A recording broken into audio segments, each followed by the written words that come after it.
Qui sont les suspects du lynchage à mort du militant identitaire Quentin Derenque? 5 hommes d'une vingtaine d'années ont été interpellés à Lyon vers 18h. Parmi eux, Jacques-Élie Favreau, assistant parlementaire du député Raphaël Arnaud et ancien membre du groupe antifasciste La Jeune Garde. La violence repousse, rabougrit, enferme. Et c'est pourquoi nous n'en voulons pas comme stratégie de lutte politique. Raphaël Arnaud, madame, il est fiché pour atteinte à la sûreté de l'État. Il a été condamné lui-même à titre personnel pour des faits de violence et son mouvement politique, La Jeune Garde, a été dissous. L'honneur, la décence, le respect à l'égard de la famille de ce jeune militant nationaliste incomberait à monsieur Arnaud de quitter ses fonctions et de démissionner après avoir demandé pardon. Ces gardes à vue peuvent durer 48 heures. Une enquête est ouverte pour homicide volontaire. Les vraies voix Sud Radio. Et vous l'avez entendu, Jordan Bardella demande, comme la porte-parole du gouvernement, Maud Bréjon, qui appelle LFI à exclure Raphaël Arnaud de son groupe parlementaire avec cette question aujourd'hui. Raphaël Arnaud doit-il démissionner? Et vous dites en majorité oui. Oui, à 83%, vous voulez réagir, le 0826 300 300. Philippe Bilger à cette question. Alors, la première, et je rejoins mes amis, il est évident que s'il avait de l'honneur et de l'allure, il démissionnerait. Deuxième élément, il ne le fera pas parce qu'il est évident que LFI a une structure tellement massive, tellement rigide, tellement soumise à l'idéologie du chef que jamais on ne le laissera partir. D'ailleurs, Manuel Bompard l'a confirmé. Troisième élément, et le dernier, c'est le fait que malheureusement le citoyen français est totalement indifférent au moment où il vote à l'éthique personnelle de ceux pour lesquels il vote. Et c'est dramatique. C'est pas seulement à propos de Raphaël Arnaud. J'ai beaucoup d'exemples en tête. Le citoyen se moque de l'éthique personnelle quand il vote. Joseph ? Alors, c'est pas parce qu'on a un assistant parlementaire qui fait quelque chose d'ignoble qu'on en est responsable. On en est responsable quand on pousse son assistant parlementaire, des jeunes, des gens, par les mots aussi tuent. Et donc s'il avait effectivement un peu d'honneur, on pourrait peut-être éventuellement considérer qu'il ne se rendait pas compte de la portée de ces mots. Mais enfin, ça fait quand même des mois et des mois qu'il y a des jeunes qui se font frapper par la Jeune Garde dans les facs. Ça fait des mois et des mois que des féministes se font frapper par la Jeune Garde parce que c'est pas les bonnes féministes. Ça fait des mois et des mois qu'il aurait dû démissionner. Mais il y en a un autre qui devrait démissionner. Il s'appelle Jean-Luc Mélenchon. C'est le maître d'œuvre. Mais il n'est pas député. Non, il n'est pas député. Mais il pourrait arrêter d'aller sur les médias et dire mon rôle de chef, je le remballe. Je ne l'assume plus. Dans un instant, l'avis de Philippe David et de Bruno Godard. Godard, pardon, excusez-moi. Godard, ça n'importe va, quoi. ça va aussi. Non. C'est comme si vous disiez Cécile de Ménitruc. Bah non, c'est pas le nom. C'est pas le nom, donc c'est pas comme ça. Allez, dans un instant, vos appels au 0826 300 300. On vous attend, on est ensemble jusqu'à 19h. Sud Radio. Sud Radio. Parlons vrai. Parlons vrai. Sud Radio. Parlons vrai. Et autour de cette table, Bruno Godard est avec nous, journaliste indépendant, auteur, Philippe Bilger, Joseph Touvenel aussi, vous, 0826 300 300 avec Philippe David. Avant de prendre Jacqueline au 0826 300 300 à faire le tour de table, Bruno Godard, par rapport à ce qu'on disait tout à l'heure, est-ce que finalement le député Raphaël Arnaud doit selon vous, démissionner? Moi, je pense qu'il faut prendre un petit peu de hauteur. Effectivement, son collaborateur, ce que fait son collaborateur, il n'en est pas responsable. Après, effectivement, c'est quelqu'un de violent, qui a toujours été violent. Il a créé cette Jeune Garde qui sont tout simplement une bande de nervis qui sont là pour se battre, qui aiment ça. Il a été condamné pour violence, mais il a été élu. Donc en fait, après, c'est la démocratie. Il a été élu, tout le monde savait qu'il était fondateur de la Jeune Garde, il y a des gens qui ont voté pour lui, et c'est très délicat de demander à un député de démissionner pour quelque chose qu'il n'a pas fait lui. Évidemment qu'il est responsable. Donc ça veut dire que la responsabilité, il leur incombe. Bien sûr qu'il est responsable de cette violence, comme Mélenchon est responsable, comme une partie de l'extrême droite est responsable aussi de jeter de l'huile sur le feu en permanence.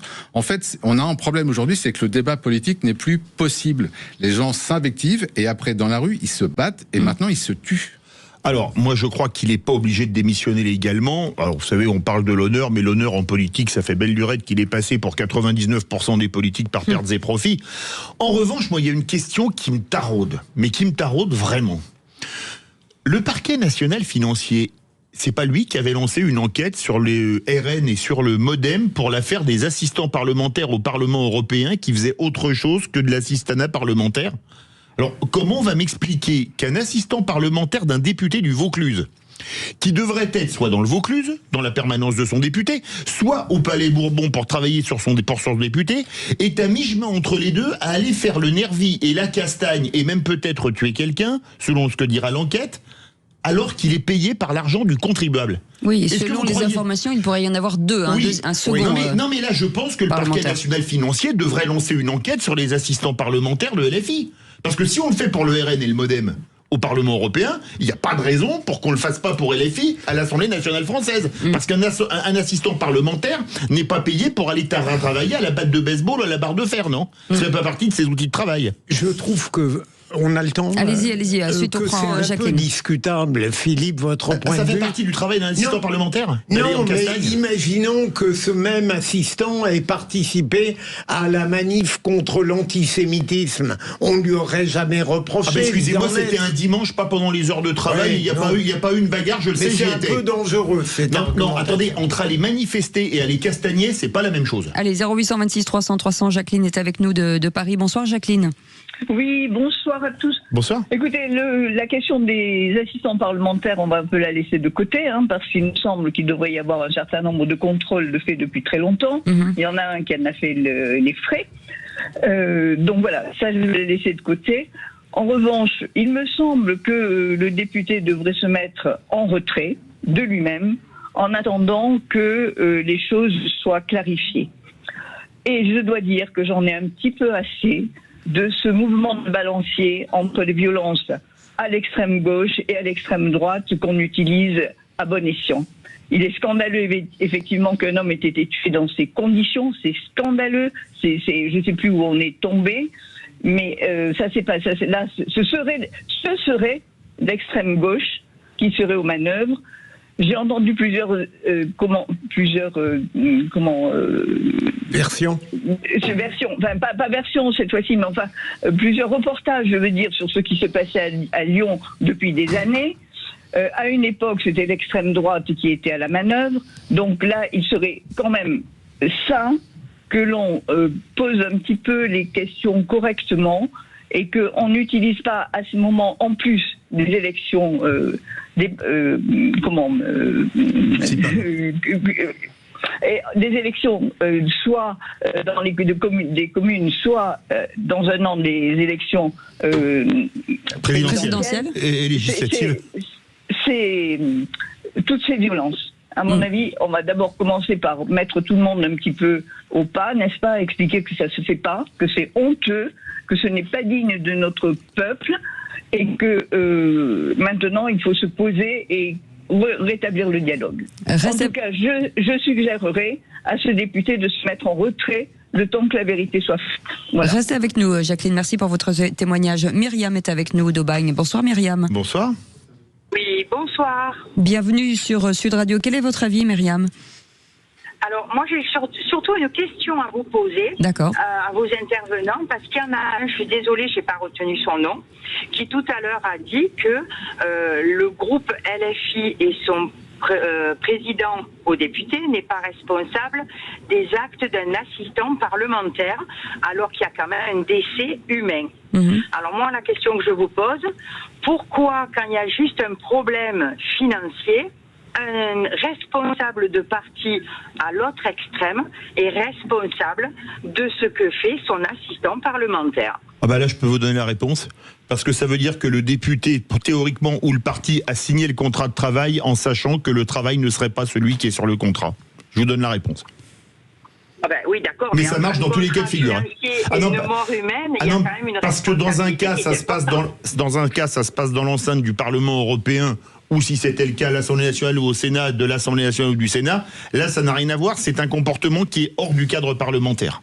C'est comme si demain un assistant parlementaire roule en ayant fumé du cannabis, sniffé de la cocaïne ou en état d'ivresse et qui renverse quelqu'un, son député ou son président de groupe parlementaire n'est pas responsable.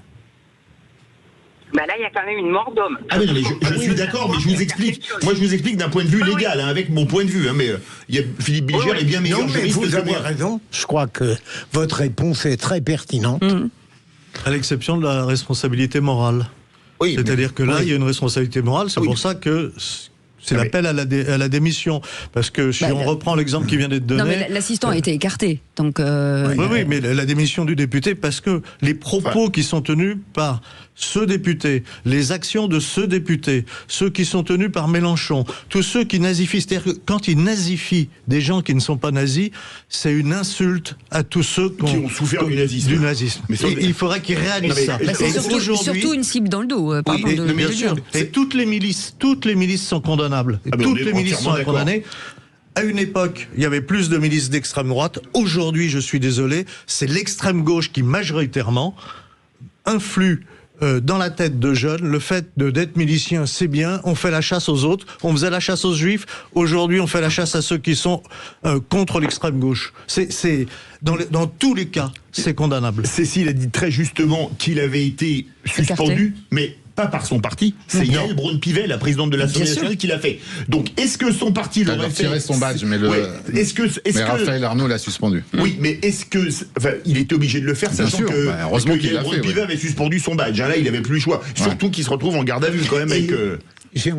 juste dire que visiblement, d'après les informations qui tombent ensuite, c'est à vérifier, de dire qu'il y aurait peut-être un autre assistant parlementaire avec un faux nom à l'Assemblée. Avec une fausse qui aurait été embauché avec une fausse identité. Un stagiaire à l'Assemblée nationale. C'est en cours de... Là, c'est en cours de vérification. Mais dans cette affaire, il y a aussi autre chose. On voit qu'il y a des jeunes qui commencent à sortir à visage découvert, qui nous disent dans les facs, on se fait tabasser, on a porté plainte, c'est avéré, mais... Au niveau de la fac, ils bougent pas, ils veulent rien savoir, et au niveau de la justice, ça bouge pas non plus. Si la justice et si les autorités faisaient leur boulot, c'est-à-dire que dès qu'il y a une action violente, ça vient de qui que ce soit, il y avait condamnation et sanction, on n'en serait certainement pas là aujourd'hui. Le temps de la justice, Philippe Bilger. Et puis, pour aller plus loin sur le Myriam plan est tout à fait d'accord avec vous. J'ai entendu, merci Myriam. Cette manière de parler d'antifascisme et de réplique laisse penser que nous sommes aujourd'hui sous l'empire du fascisme, ce qui est une absurdité. Je vous arrête, de mémoire, Jean-Luc Mélenchon a fait un peu plus de 7 millions de voix à la dernière présidentielle. En entendant certains de ses lieutenants, j'ai l'impression que 68 millions moins 7, il y a 61 millions de nazis ou de fascistes en France, parce qu'il n'y a que eux qui ne le sont pas. C'est une banalisation scandaleuse de la réalité historique. On ne sait plus ce que ça veut dire aujourd'hui. Ça c'est sûr que c'est un flou. C'est pour ça qu'il faudrait prendre un petit peu de hauteur et faire attention, en fait, parce que là, on est dans la passion. Alors, effectivement, il y a un jeune garçon de 23 ans qui a été assassiné lâchement par des monstres, parce qu'aller taper quelqu'un au sol, dans la tête, avec les pieds, c'est catastrophique. Mais il faut qu'on prenne un petit peu de hauteur pour qu'il n'y ait pas une surenchère dans cette violence, c'est qu'en fait, les milices d'ultra-droite ne trouvent pas une légitimité pour aller taper d'autres, et en fait, les amis de ce garçon ont appelé justement à pas de réaction violente. Bien sûr, il faut. C'est justement en contradiction avec ce que nous racontent les milices d'extrême gauche. Ils ont demandé qu'une chose, c'est qu'on aille à la messe. Voilà ce qu'ils ont demandé. Regardez, écoutez c'était à l'Assemblée nationale. Non, on peut pas la diffuser. Si, mais dites-moi ce qu'on va écouter. On va écouter Mathilde Panot qui interpelle Sébastien Lecornu. On écoute. Il vous aura fallu ce drame pour sortir enfin du silence. Nous ne vous avons pas entendu sur l'assassinat du rugbyman Federico Aramburu, à 2 kilomètres seulement de notre assemblée par des militants du GUD, ni sur les 12 personnes tuées par l'extrême droite depuis 2022. Ce que vous venez de faire est absolument ignoble et abject. Lorsqu'on est un humaniste, c'est-à-dire que lorsqu'on est attaché à l'être humain, à l'homme, on n'oppose pas un mort à un autre mort, à un assassinat à un autre assassinat. Il n'y a pas, Madame la Présidente, une violence acceptable dans un sens et inacceptable dans l'autre. Philippe Bilger.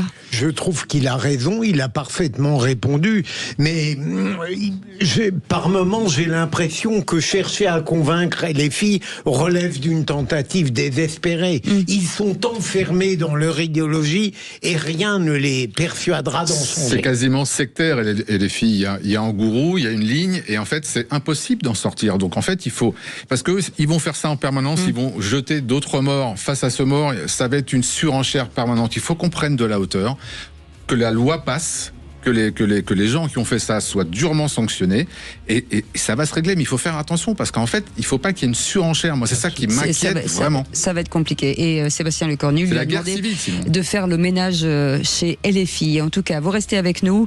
Dans un instant, seul contre tous, Philippe Bilger. En politique, les grands discours remplacent souvent l'action. C'est ce que vous voulez dire. Et se substitue parfois à l'impuissance. Philippe David, Emmanuel Macron souhaite 30 000 étudiants indiens en France d'ici 2030. Eh ben, c'est vraiment pas sympa pour eux. Eh ben, on en parle dans un instant. Soyez les bienvenus. On est ensemble jusqu'à 19h avec ce numéro de téléphone 0826 300 300. Sud Radio. Sud Radio. Parlons vrai. Parlons vrai. Sud Radio. Parlons vrai. Cette semaine, réveillez-vous avec Patrick Rocher dans le Grand Matin Sud Radio. Et gagnez vos forfaits de ski pour la station de Péragude. 50